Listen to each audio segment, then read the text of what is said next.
Donald Brun was born in Basel, Switzerland in 1909, and in 1927, at the age of 18, he began an apprenticeship with the influential designer Ernst Kaiser. In 1928, he did produce a couple of geometrically styled posters of his own, but he was simultaneously pursuing formal art training at the Basel Vocational School, followed by the Academy of Fine and Applied Arts in Berlin. So it wasn't until 1933 that he returned to Basel and started to work as a freelance poster designer. Initially, his output continued to be quite formal, with a clear influence from the Bauhaus, and other than this amusing, more characterful illustrated poster from 1935, he seems to have stayed with that more graphic design approach up to around 1938, at which point he made a none-too-successful attempt at more figurative work with a couple of posters featuring improbably cheerful housewives for Persil washing powder. But in 1940 he suddenly revealed himself to be an accomplished and witty visual stylist, with a series of skillfully rendered, compelling and occasionally surreal comedic lithographic posters that quickly enhanced his reputation for cleanly executed and memorable illustrated designs. Switzerland remained neutral during World War II, and consequently there was no letting up in Brun's creative output, nor any of the shortages of things to sell endured by those who were on one side or the other.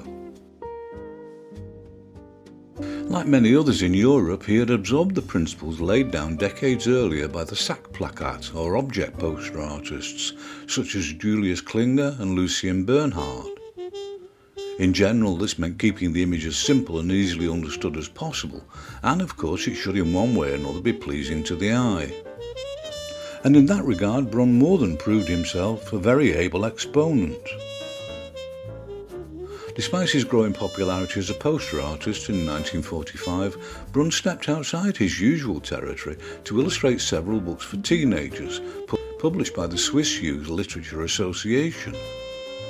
But although competent enough, these images couldn't begin to compete with the assertive, confident styling of his posters.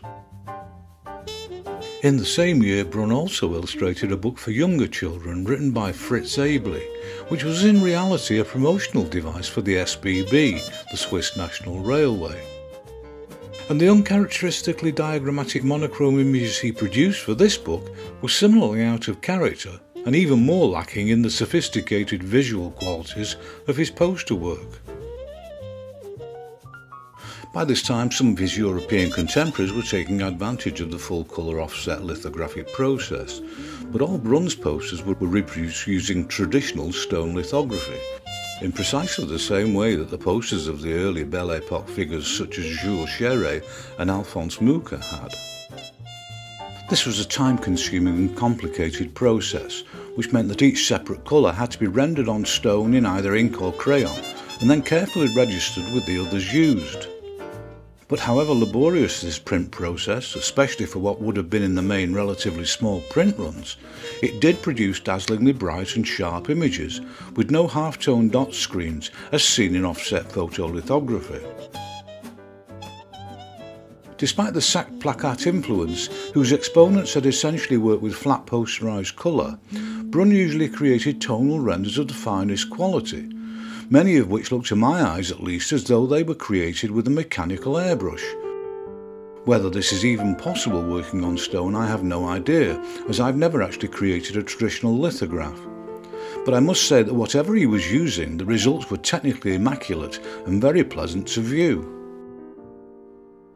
In 1946, Brun also took on the role of a graphics tutor for what was then Basel Trade School, now the School of Art and Design. And he remained in that post for 3 decades, up to 1974. How he found time, given the many remarkably diverse poster designs he was producing, is anybody's guess. And as with others featured in the series, I find myself wondering whether he was increasingly delegating some of the more laborious tasks to others. But there was certainly no perceptible dropping off of either aesthetic or technical evidence in any of the posters he created.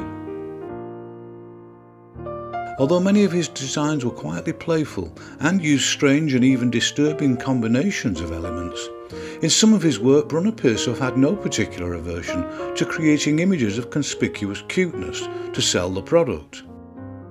This was particularly evident in the posters he was now creating for Purcell, with young girls going about household washing duties with an appeal and confident styling some considerable distance from his earlier output for this particular client.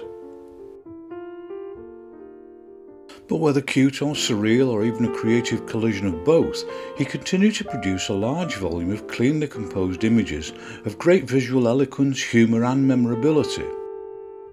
He also demonstrated versatility in his graphic executions, with some of simple and flat, almost geometric styling, through to others which are dazzling displays of smooth tonal three-dimensional plausibility. Whether any of this stylistic diversity was at the request of the clients, I don't know, but I get the feeling that it's more likely, given his respected status, it was something Brun himself decided following the initial briefing. In that regard, he was very much a designer and considerably more than a pair of hands, and his proven success in terms of the campaigns he was responsible for meant that he could control the average commission to create the outcome he wanted to, and convince the client that's what they had wanted all along. By the end of the 1940s in Switzerland, it would have been impossible to avoid Brun's work, and although he was by no means alone, with others such as the slightly younger and quite similar Herbert Leupin providing him with competition, he remained a dominant presence wherever you went.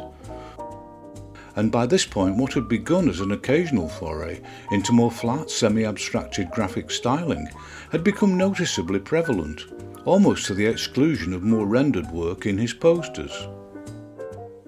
In several cases, he was manifestly exploring the possibilities of cut-out and torn paper shapes, but even if the technique had changed, the basic structure of his designs had not.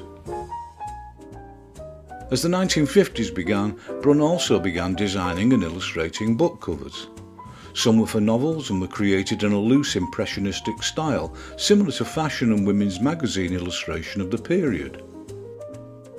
But 1952 also saw the beginning of a particularly long run of cookery books, each of which contained recipes devoted to cooking with particular raw materials and methods. Brun wisely used precisely the same principles of simplicity and unfussy design, coupled with endearing humorous touches that he had made his reputation with. They were quite slender, cheaply produced volumes, but they proved immensely popular in Switzerland at least. Unlike his posters, they were printed directly from his painted originals with offset lithography, unfortunately not on the finest paper stock, using a blend of brush techniques, flat colour and cut-out shapes, with expressive, cheerful results. In the same year, following the departure to Canada of the magazine's original cover artist Walter Trier, Brun was also commissioned to create a number of playful covers for the British pocket-sized magazine Lilliput. And although the association lasted for just a year, he created some pleasingly composed flat colour illustrations. The posters he produced in the early 1950s continued to be graphically diverse, at least in their execution, although Brun's determination to avoid unnecessary background or complex composition certainly remained constant. In 1954, Brun added the airline Swissair to his constantly expanding prestigious list of clients, and created a series of relatively unadventurous but nevertheless appealing and commercially successful posters.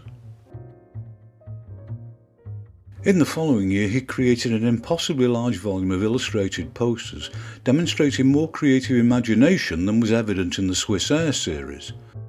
And by this point, the visual versatility he was displaying made it difficult to tell if they were the creation of the same person. In some cases, only his trademark signature gave the game away. What was glaringly obvious from all the poster work he was creating was the relentless nature of his imagination, and his drive to produce visually satisfying posters with the simplest of visual messages, frequently and mercifully devoid of sloganeering and excess text. In addition to the enduring relationships he had with other clients, towards the end of the 1950s, he broke the rules of advertising convention by creating an entirely new and far more imaginative campaign for Swissair. Where the images of only 2 years earlier had very much played it safe in their mainstream appeal, the new campaign consisted of a series of stunningly attractive composites of scenes and characters connected to a range of exotic, distant locations. The images combined collage and angular line work using far from realistic colours applied both flat and texturally, and the results were a major aesthetic and we can only assume financial triumph.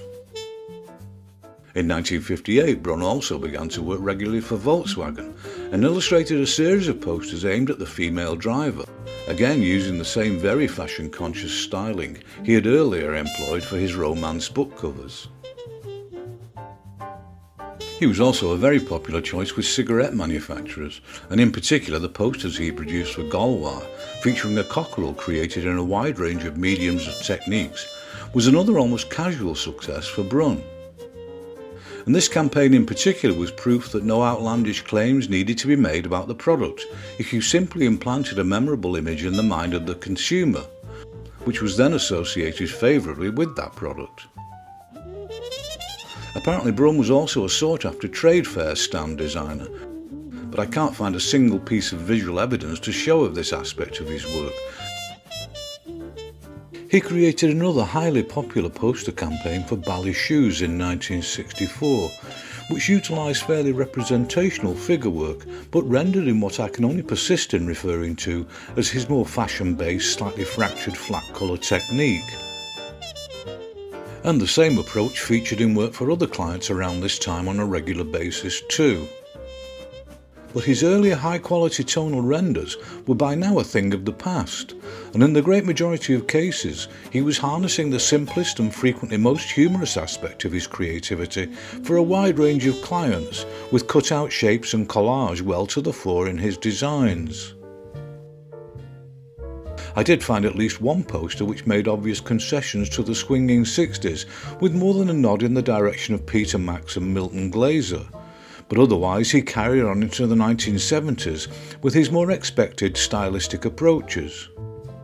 And among other successes, he created a number of immensely stylish and compelling quasi-abstract posters for Perrier water. In 1977, Brun and his wife left Basel for the idyllic lakeside town of Clarens-Montreux, and although it's asserted that he worked as a painter at this time, I couldn't find a solitary example of this to show.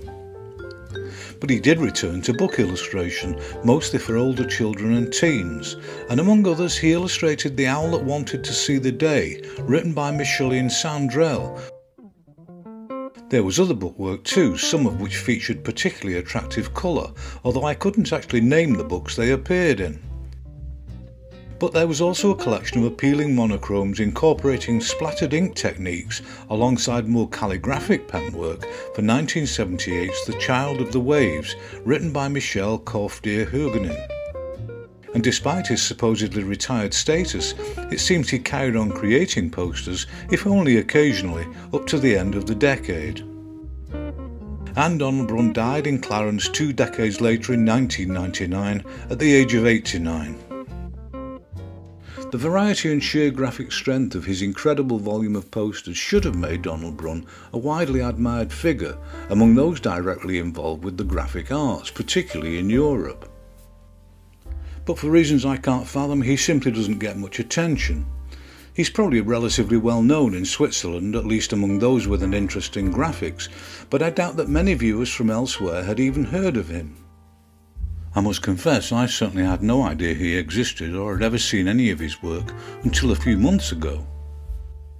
And at the risk of repeating myself as a parting shot, I'd like to throw out the notion that maybe somebody in Switzerland with the appropriate skill set might consider creating a website to commemorate the invaluable contribution Donald Brun made to the advancement of 20th century illustration and graphic design. In the meantime, I hope you'll join me in appreciation of his work, with a few more of his engaging and always imaginative images to end this tribute.